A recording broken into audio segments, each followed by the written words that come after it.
How do we understand there is no compulsion in religion? Okay, so this comes from the verse 256 of Surah Al-Baqarah, where Allah subhanahu wa ta'ala, He says, La ikraha fi din.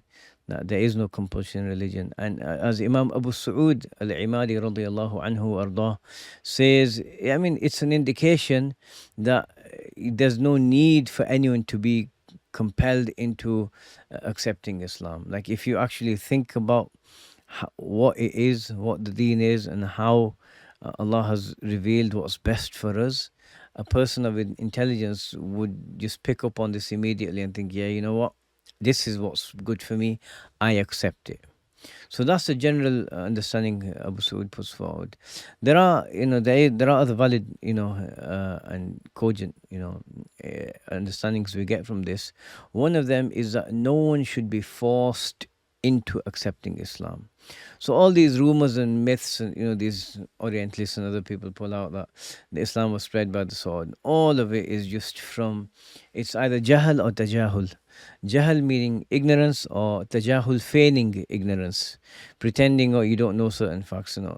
If it was the case that everyone was forced to become Muslim, you wouldn't have you wouldn't have places in the Muslim world where there are non-Muslims, Christians, for example, that go back generations, many generations back to even before the time of the Prophet, sallallahu alaihi wasallam, as you have in Egypt, the Copts. So yes, you can't force anyone into religion. And this is the case that no one should be compelled, and anyone who's serious about life should be asking the question, why do I exist? Why am I here? And your journey should lead you to the truth if you look sincerely. And so in this situation, what happens is a person looks, and sometimes people jump into a matter. That's not what they should do. They should look and be completely convinced and then accept Islam. And there's enough evidence out there to convince you, to convince anyone. It's there. And what we don't want is someone to accept Islam, and which means their salvation in the akhirah, in the afterlife, they're saved, they won't go to hell, inshallah. They'll be in paradise forever. But then for someone to just hastily jump in and then leave, it makes the matter worse for them, right? This is why we were talking last week about someone converting to Islam. Yeah, it's why it's not a great idea for new converts to just jump into a marriage straight away. I saw a situation once where Monday night, a lady got married. They called me, can you come and help talk her through her shahada?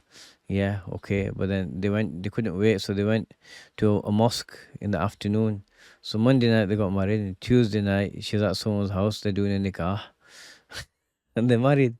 And unfortunately, it didn't last for even a year, because I mean, issues arise, but it's I don't know the state of her iman now. Allah knows.